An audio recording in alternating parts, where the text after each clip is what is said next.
Merry Christmas. If you're not watching this during Christmas, well, Merry Christmas anyway. So you remember that insurance video I did?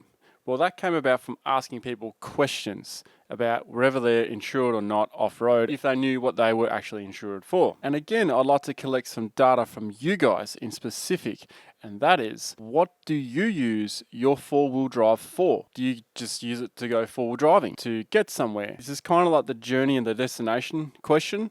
That might help you answer this. Or do you use it to go hunting or fishing or kayaking? Do you use your four-wheel drive to get somewhere, or do you use your four-wheel drive as a tourer? That's the question I want to ask you guys. While you think about that, I'll continue on. The reason why I'm asking you guys this question is to get into how to set up a vehicle for the purpose that you need it for, because there are a lot of things that people bolt onto their vehicle, I'm guilty of that too, that we rarely use or we don't really need, but is really useful for another person, but not for a different application, if that makes sense. Speaking of which, I'm setting up my Troopy as we speak. I've done a whole bunch of stuff to it. There are a few videos coming up to show you guys, or to showcase what I've done so far with the Troopy. It is going to be the ultimate build, for me anyway. The ultimate build that I've done. This is my first Troopy, and I want to get this right, and I'm hoping that this is my first Troopy and my last Troopy. I don't want to be like some of those other guys out there who gets a Troopy, flips it 2 years later, and then builds it up again and again. It's going to be very much like my 79, a forever vehicle. I don't want to get rid of it. I've never felt this good about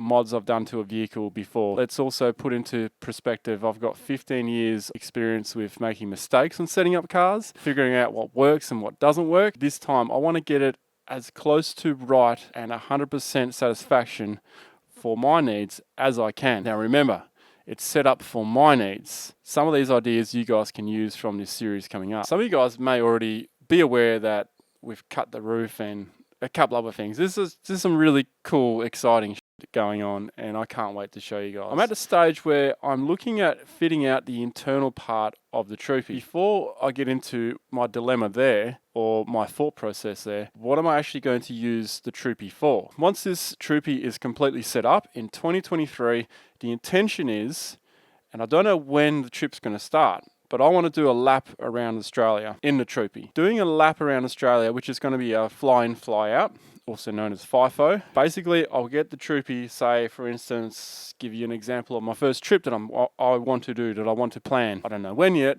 and that is to do the Canning Stock route in the Troopy, and then get the vehicle to Broome, leave it in Broome, fly back to Perth, get on with editing life and all that sucky stuff in the background, and then fly back up and then continue the journey. And I'll be doing that from point to point to point to point until I eventually get around to perhaps the Sydney show, maybe even the Melbourne show. I think it'll be too late for the Brisbane show, and then to the Adelaide show, and then back to Perth. Next year, I can do the lap again in reverse maybe and hit all the spots that I missed last time, because there's no way I'm going to be able to hit all those spots, or maybe ship it abroad like I was talking about earlier, or maybe the 79 will go abroad. I don't know. I want to keep things quite open because I tend to change up a lot of things. So if I plan long term, I always change up the plans. Winding back to the mods again.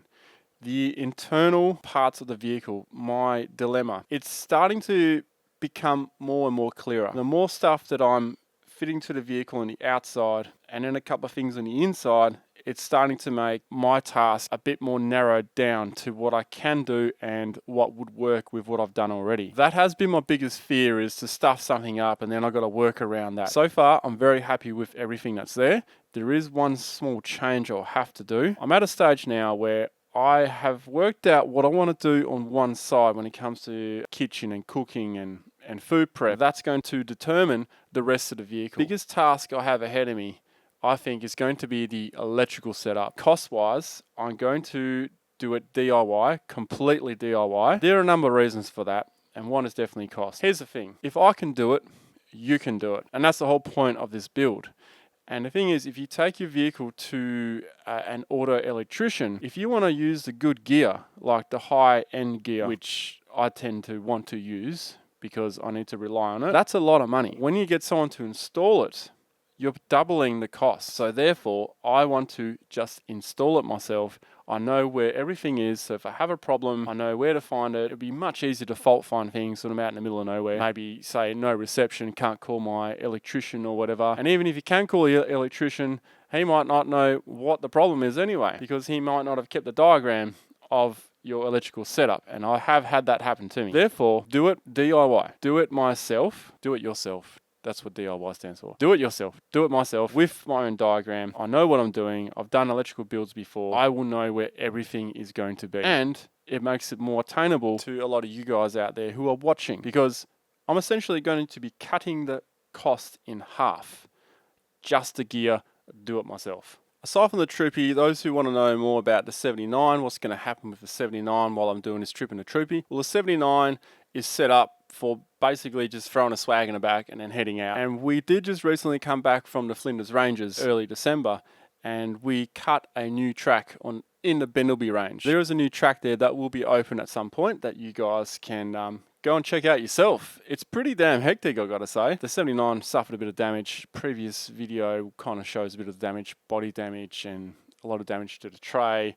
Held up pretty good though. Scratched and scarred, but still working. The 79 will probably be used about as much as the Troopy next year, because the Troopy will be away, and I'll only get to use the Troopy when I fly back up to it. So in the meantime, the 79 will be doing a lot of stuff around WA and possibly even interstate. We have another mission that we want to do in the Flinders Ranges, possibly Victoria as well, but we'll see how we go. In terms of other exciting stuff that's going to happen next year, I will reveal something within the first half of 2023.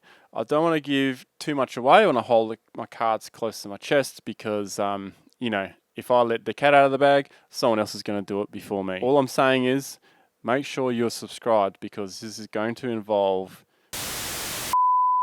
Oh, and if you're around the Perth region on a beach somewhere, well, there'll be a summer blitz of lots of delayed Chrissy presents, possibly handed out on your local beach. So if I see you out there, who knows, you might get lucky. All right, guys, thanks again. Have a bloody good Christmas and a good New Year's. And I'll see you on the flip side. Over and out.